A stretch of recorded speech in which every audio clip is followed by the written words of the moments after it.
Hello, welcome to the Horror of It All movie podcast. I'm Eric. This is my second video edition of my podcast. The other one I thought went well, so I'm just going to keep trying it. This is the third in a series of episodes about my favorite Vinegar Syndrome releases that have come out since my first all-time favorite 25 Vinegar Syndrome releases in episode 16. This time, I will be talking about 5 more of my favorite releases, and leading into the Halfway to Black Friday sale, which, as of this recording, is less than a week away. So, I'm going to get on this, and we're going to jump right into it. My first pick for this episode, some of these picks are definitely ones that I think the common consensus is a lot of people like them. For the most part, there's a little bit of a mix in a couple of them, but that's what I've seen and heard anyway. And like I said, all of these releases were not on the first episode or any other episode for that matter, just on this episode. And these are just favorites of mine. There's no particular order, but in each episode I like to do 5 favorites. So this one is the infamous Deadly Games, aka Dial Code Santa Claus. Now, I will say right off the bat, some people aren't into this or not too big on subtitles. This movie is subtitled.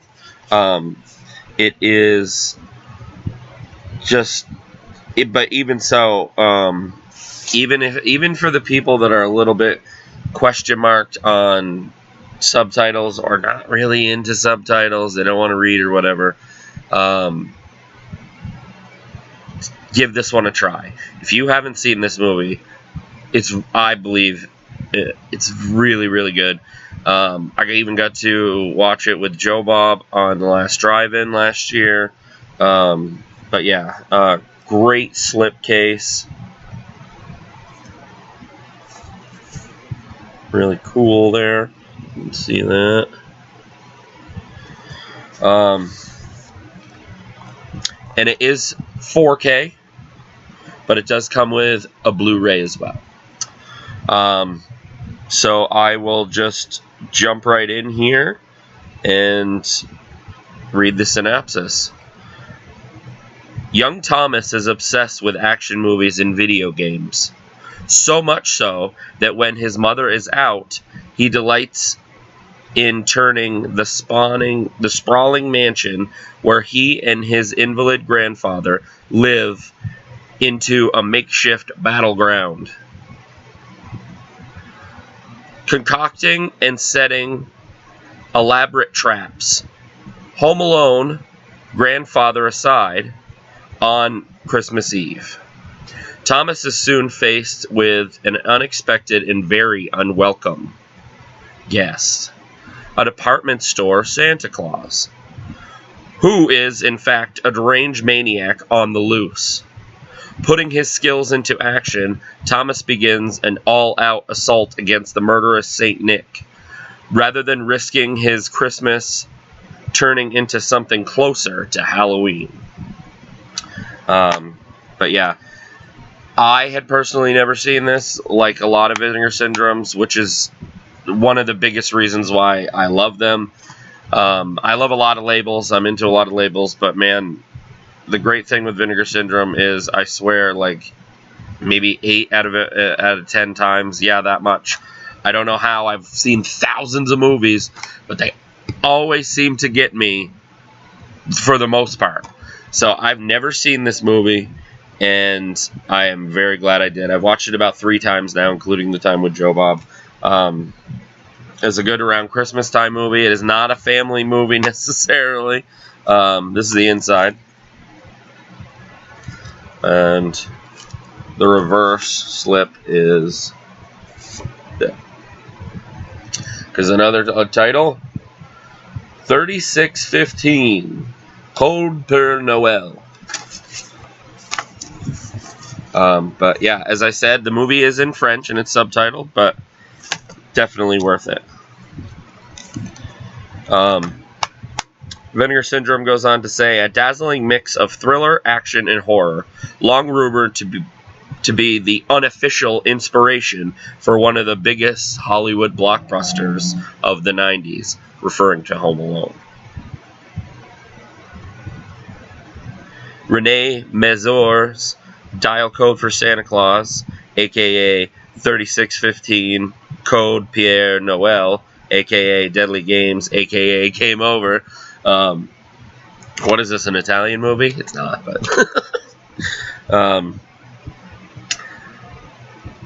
but yeah, I definitely highly recommend this. It's got a lot of good special features. It's got an 88-minute interview with the director. It has an interview with actor, I think it's pronounced Alain Muzzy. An exclusive still gallery with director commentary. Archival behind-the-scenes featurette. Synapse, a short film by Renee Manzer.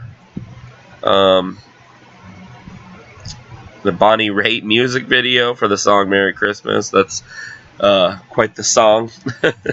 But yeah, I'm going to move on. I definitely talked a lot about Deadly Games, but it's really, really good. It's a fun movie. I've heard people say that it's sad. It's a little sad, yeah, in its moments, but yeah, the kid in it is something else. He's like a little Rambo almost.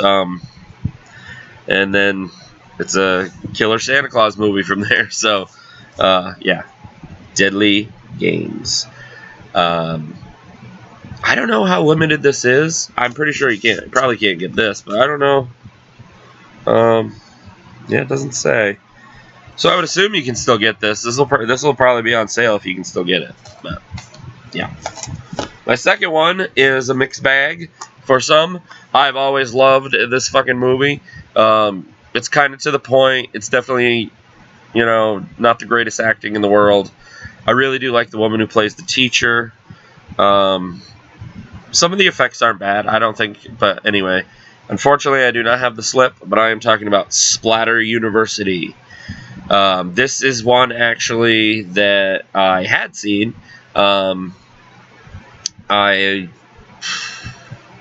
I feel like I might have seen this when I was younger, and then I got the 88 Films Blu-ray, which doesn't remotely even hold a candle to this one. This one is so much better. It actually has a restoration. But yeah, I really enjoy this one. This is back when they still did a DVD. The reverse slip is this. Splatter University will definitely be on sale. Now, I will say this, if people haven't noticed, if they've been watching these or listening, that when I do these type of podcasts, I don't really dig too deep into it other than the synopsis or whatever, because I pretty much do that on regular episodes where I talk about the movie specifically. But anyway, this is what Vinegar Syndrome has to say about Splatter University. Years ago, a madman escaped from an asylum, slashing his way through to freedom and continuing his bloody rampage at nearby St. Trinian's College. Now, years later, new teacher Julie Parker begins to sense that something isn't quite right at the small town college. And it's not long before her students and fellow faculty members begin disappearing, or worse yet, are found brutally butchered. Determined to uncover the truth behind the ongoing violence, Julie begins her own investigation, unaware that she's putting herself at risk of becoming the ruthless murderer's next target. This is an older, not too old release. It's a number 261 of 2019. Anyway, there's not a lot for special features, so I won't go too far into that, other than there's a commentary by Hysteria Continues, and they've been doing that a lot more lately. I like their commentaries. And an audio interview with the composer. But other than that, it's newly scanned and restored in 2K from its 16mm original camera negative. Vinegar Syndrome goes on to say, a classic of no-budget horror making, Richard W. Haynes' Splatter University is a trashy and consistently absurd 80s slasher that reveals in the best and worst tropes, or rivals in the best and worst tropes of the genre. Sporting bloody kills, absurd twists, and face-smacking finale. Vinegar Syndrome produced this for the first time in North America, sporting a brand new and first ever. I love how they have to put that, because I don't know if it's a poke, but North America and sporting first ever restoration. Maybe they mean in North America. The 88 Films one did not look great, so I don't know if they really did a good restoration or it was just a half-ass restoration. Anyway. Splatter you. The next one is another favorite, it seems. The more times you watch it, the better it gets, I think. I'm talking about Blood Games. Great slip. Whoop. Just Blood Games there. The back is great. This is the reverse artwork. So the inside of it, there's definitely quite a few art choices. Oh yeah, I forgot about that. There's actually two of these because there was a error on it where they left out something on the back, so they didn't have a bunch of wraps or whatever they call these just hanging around. They just sent them to everybody, and a lot of people were confused. But anyway, Blood Games is a lot of fun. As I said, I like it more the more times I watch it. Speaking of that, I did have an idea. I'm not sure if it will come to fruition, but I'm thinking about doing another series down the road for Vinegar Syndrome, and it might not just be Vinegar Syndrome, but especially Vinegar Syndrome. I don't know a title yet, but like movies that have a high rewatchability, and this will definitely be on it. Anyway, the synopsis is as follows. It all started as a simple game of softball. When a women's softball team wins a game against a group of rough-talking and dirty-playing men, they find themselves unwittingly involved in a new competition with much higher stakes. Life and death. After being horribly attacked and assaulted by their male competitors, the women are forced to use both their wits and strength to escape their tormentors and avenge their teammates. However, they quickly find themselves trapped in a deadly cat and mouse chase through a nearby forest where violence lurks behind every tree. Highly recommend this. This will definitely be on sale. I'm pretty sure the slip is gone. Vinegar Syndrome goes on to say, a shockingly violent revenge thriller that despite its early 90s release date, it is unflinchingly in its brutality as the roughest exploitation films of the 1970s. Israeli director Tanya Roseberg's Blood Games, an intense, action-packed exploitation gem. And then it just goes on to say a couple of different things. But anyway, special feature-wise, there's definitely a few good things on here. It has an interview with actress Laura Elbert. It has an interview with actor Ken Carpenter. So it's just got 2 interviews, but and it was newly scanned and restored into 2K from its 35mm interpositive. Highly, highly recommend Blood Games if you don't already have it. If you're thinking of stuff and you want more to add to your list and it's not on there and you don't have it, Blood Games.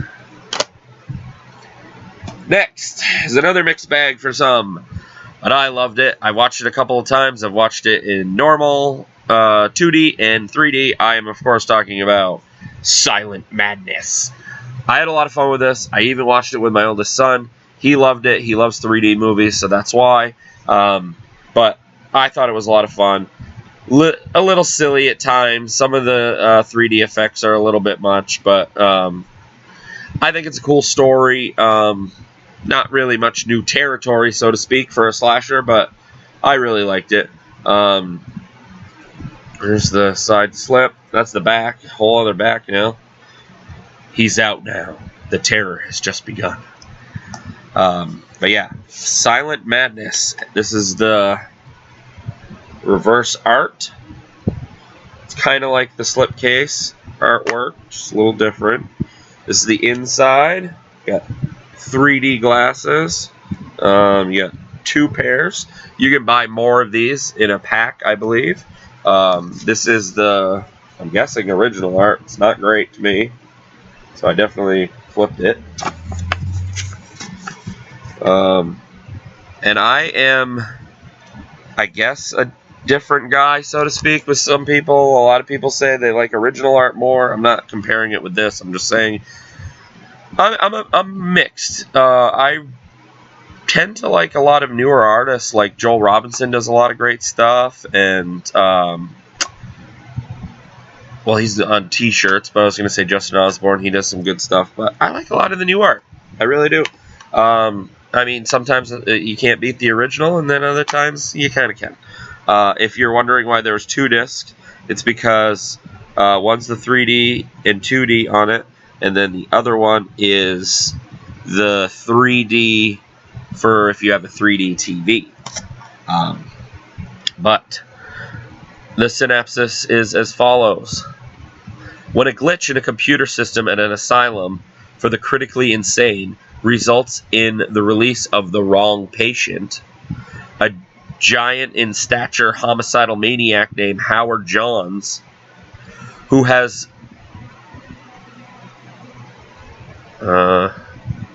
penchant. I'm sorry with some words, I admit it. I'm not the greatest with for killing college co-eds. It's up to one of the institute's top doctors to track him down. Unfortunately, it's not just Howard she has to worry about, as the administration of the asylum has decided to cover up the error to avoid bad press, going as far as to hire a duo of thugs to permanently silence the doctor.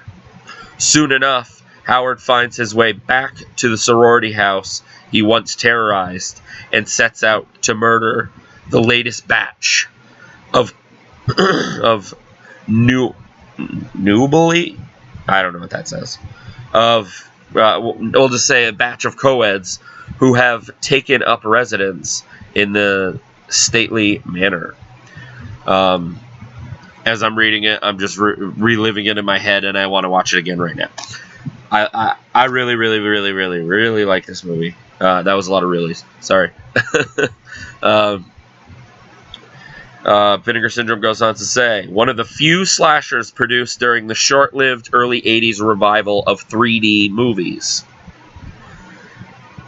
Simon Nutch Turns, who did Savage Dawn, another Vinegar Syndrome. Silent Madness knows, well, it's a VSA, but it's still Vinegar Syndrome. Silent Madness knows exactly what the audiences want and delivers. Heavily gelled lighting and excellent use of 3D photography from Gerald Fiel, who also did Friday the 13th Part 3. I don't know if I remember that. That's awesome. Elevate the High Body Count drive-in classic, which stars Bella Montgomery, who was in Tron Legacy. Vivica Lindfors, she was in Creepshow. She was in the first story, the Father's Day story. She was the daughter, the main daughter. You bitch, you called me a bitch. Her, she's in it. But yeah, there's just so many great things about this. It's a lot of fun. Special features include, let's see, it says a lot about the 3D stuff here, which we already covered. A commentary with the director, a commentary with Hysteria Continues again.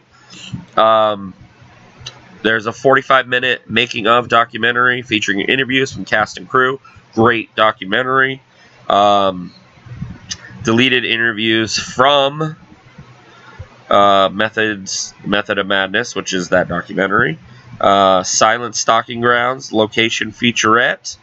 Introduction to the film. This promotional 3D sizzle reel. There's so much great stuff. It is region free for those who are curious about that. I don't tend to say that a lot, but a lot of Vinegar Syndromes are, up until maybe, I started noticing it more maybe a year ago, the ones that were just A, but that doesn't pertain like bad for us. But I'm all region. So region doesn't matter what, it could be A, it could be B, it could be C, it could be all, it doesn't matter to me. Either way, I can watch it. But yeah, newly scanned and restored in 4K from its 35mm negative. So yeah, I believe this should, I think this should be on sale, yeah. I don't think it still has the slipcase, but I'm not 100% sure. Once I have it, I don't really check them, unless it's getting low and I'm just curious. Like nothing like some where you fucking buy them up and then, yeah. But anyway, Silent Madness. Highly recommend it. Check it out. Okay, my last pick for this time, as I show the back pretty much, and you might already know what it was, is their first VSU. Now, VSU is Ultra HD, and they're a little pricey, but for what you get, it's 100% worth it, in my opinion. I am talking about the infamous, the one and only Beastmaster. Now, this fucking release is a beast. Giant case. You get so much stuff with it. Definitely check this out. I don't know if it's going to be on sale. I feel like I read VSUs might not be on sale, like to the full, but don't quote me on that. But yeah, it's like got this little cool like magnet. Great packaging.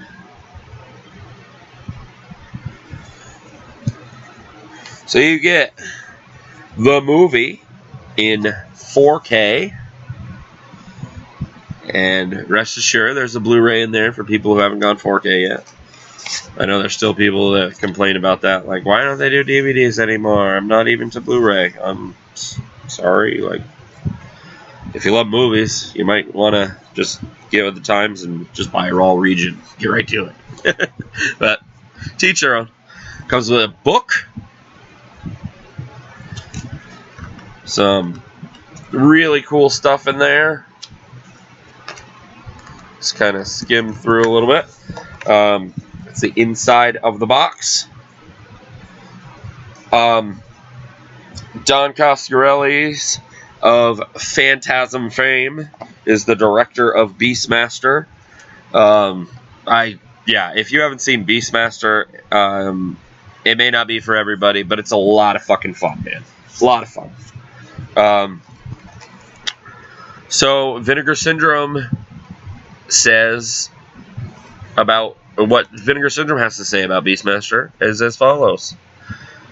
When he was a baby, Dar, who was played by Mark Singer, who is he played in The Cold of the Night, another highly recommended release, TV's V, and his royal family were crushed by an all-powerful wizard named Max, who's played by Rip Torn.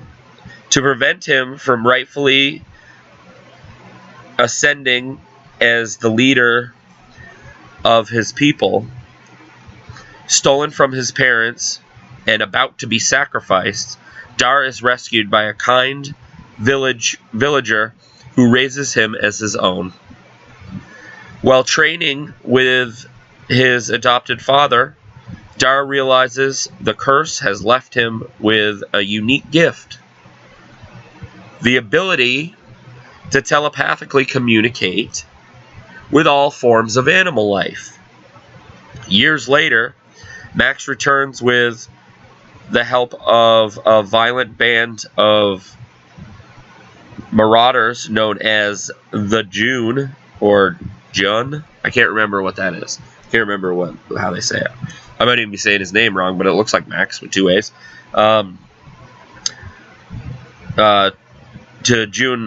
To all but wipe out Dar's tribe, leaving him to fend for himself.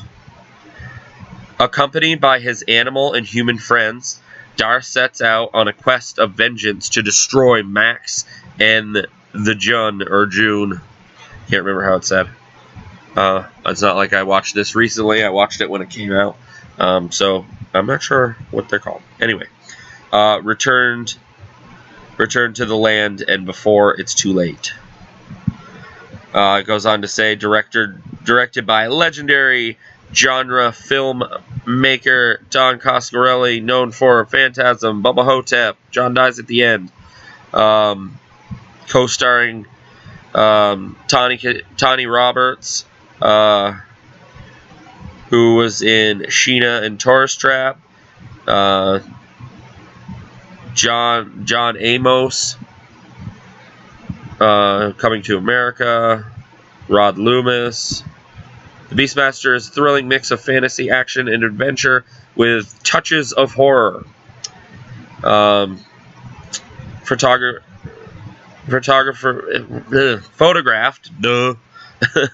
Photographed by award-winning cinematographer John Alcott, who did Barry Lyndon and A Clockwork Orange. So his stuff is pretty. He's a great cinematographer.